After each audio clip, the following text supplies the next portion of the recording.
இன்றைக்கு நாம் முழங்கும் ஸ்டாலின் தொடரட்டும், தமிழ்நாடு வெல்லட்டும், இது ஏதோ தனிப்பட்ட ஸ்டாலினுக்காக முழக்கம் அல்ல. நம்ம எல்லாம் உருவாக்கின திராவிட முன்னேற்ற கழகம் தொடரட்டும் என்பதுதான் இதனுடைய உண்மையான பொருள். திருச்சியை மாநாட்டுக்காக நாம் ஏன் தேர்ந்தெடுக்கிறோம்? இது தமிழ்நாட்டுடைய மைய பகுதி மட்டுமல்ல, இதுதான் கழகத்தின் மாநாட்டு பகுதி. இன்றைக்கு நாம் நடத்திட்டு இருக்கிறது 12வது மாநில மாநாடு. இந்த 12 மாநில மாநாடுகள்ல 7 மாநாடுகள் திருச்சியில தான் நடந்திருக்கிறது.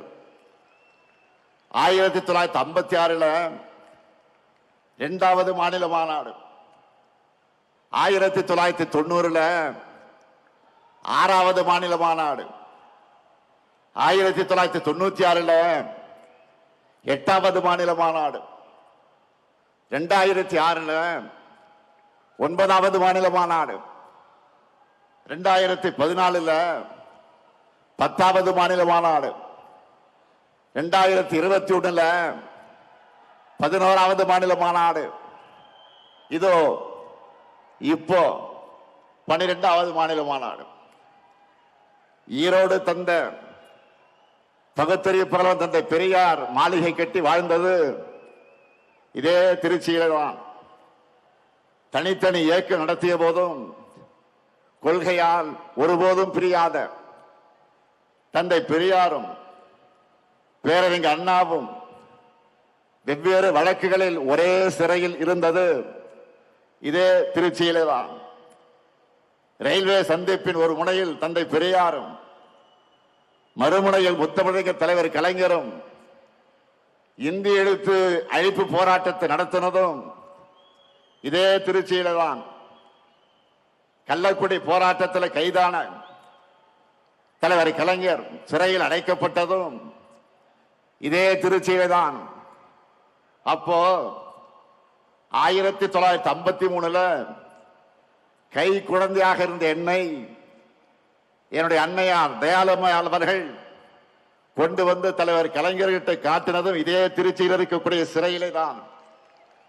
இது மட்டுமா, தலைவர் கலைஞர் அவர்கள் முதல்ல சட்டமன்றத்திற்கு தேர்ந்தெடுத்து அனுப்பிய குளித்தலை தொகுதி இருந்ததும் இதே திருச்சியிலே தான்.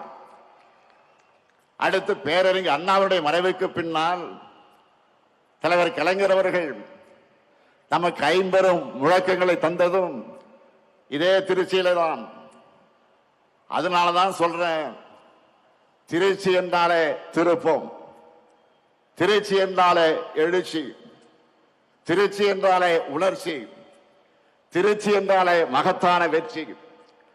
அப்படிப்பட்ட திருச்சியில இன்றைக்கு ஒரு மாபெரும் வரலாற்று கடமையை நிறைவேற்றத்தான் நாம் கூடியிருக்கிறோம்.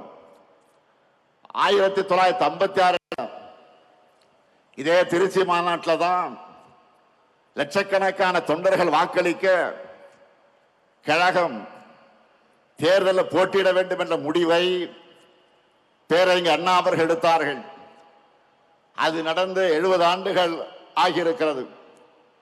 இந்த தருணத்தில் தந்தை பெரியாரால் கொள்கை உரம் பெற்று பேரறிஞர் அண்ணா அவர்களால் பக்குவப்படுத்தப்பட்டு தமிழக தலைவர் கலைஞர் அவர்களால் வழிநடத்தப்பட்ட நாம தான் தமிழ்நாட்டை தொடர்ந்து ஆள வேண்டும் என்ற உறுதியை இந்த மாநாட்டில் எடுத்துக்கொள்ள வேண்டும்.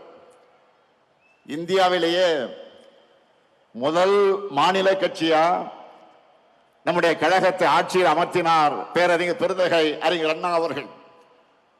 அவரது வழியில 5 முறை தமிழ்நாட்டை ஆட்சி செய்தார் நம்முடைய உயர்நீக தலைவர் கலைஞர் அவர்கள்.